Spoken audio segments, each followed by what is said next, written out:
Before I talk to you boys about it, I want to start off with Gab, because is there any way in which Manchester United could sack Jose Mourinho, say, this week? I mean, if there's a heavy defeat against Valencia in the Champions League, and Mourinho comes out and does something nutty again, like we saw in this game, I mean, never say never. But certainly the line from the club is that, you know, they're 100% behind Mourinho. But, you know, they've obviously been repeating it for so long. There's even some suggestions that, you know, and I wrote this myself, that, you know, maybe all this eccentric behavior, all this inanity from Mourinho is him actually trying to get the sack. You get the sack at this stage of the season, you walk away, you kind of have alibis left, right, and center. You can blame Woodward, you can blame you can blame Pogba, you can blame Sanchez, you can blame the dumpster fire you inherited from Louis van Gaal. You can say, oh look, you know, in my 2 full seasons, I won 2 important trophies. And you hit the reset button and you start over somewhere else. But certainly what the club are putting out is that they believe that Jose Mourinho will turn this around.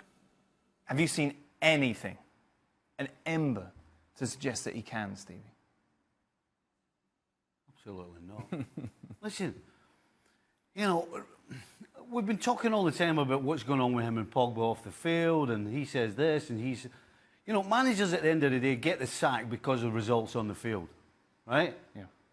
And if you're going to play a player like McTominay as a centre-back, when he's not a centre-back, he can't get in the team in his natural position, but you're going to play him, not only are you making yourself look bad, you're going to make McTominay look bad, and you're going to have the rest of the team and the rest of the squad scratching their head going, what are you doing? Why are you playing this kid here? And not... Sometimes as a coach, you'll have a gamble. Well, you know what? He did it already with Herrera. He tried to play Herrera centre-back. He gambled, and he got beat 3-0. So why is he doing it again? Unless he wants the sack. Because you cannot turn around in such a... I mean, every single person, whether you're a Man United fan or not, knew how important this game was for Man United because of what's been happening. And you go and you put a team out that with a kid at centre-back who's never played there before. I mean, to me, that smacks of what Gab was talking about. He's trying to get the sack.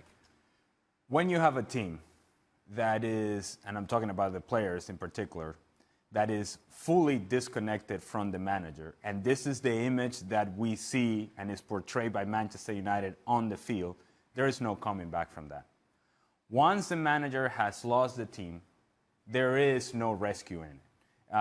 It's only a matter of hanging on and hoping that the players on their own figure it out, and because they're talented enough, they get enough results to get moving in the right direction.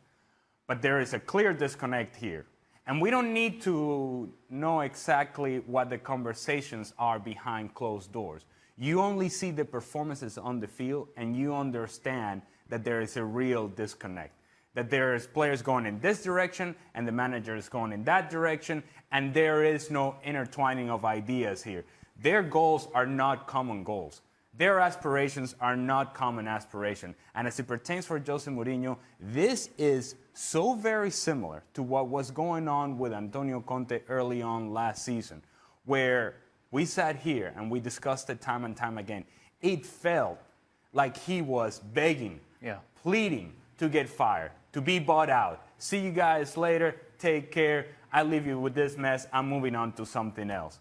And if that's the case, then Manchester United should be strong enough of a club to say, you know what, we got this one wrong.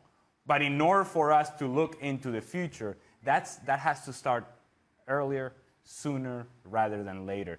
And somebody has to make a decision in saying, it's not working, and it's not going to work. It will continue to get worse. They make a couple of results here and there, and people say, oh, yeah, they're in the turnaround. And then they'll dip back into a game or two where they simply don't play well, back-to-back defeats, and that's it. And we'll see a lot of this throughout the season. If you want to change it, it has to begin with changing it at the top. You're not going to change 30 players. The manager, at this point, has to go.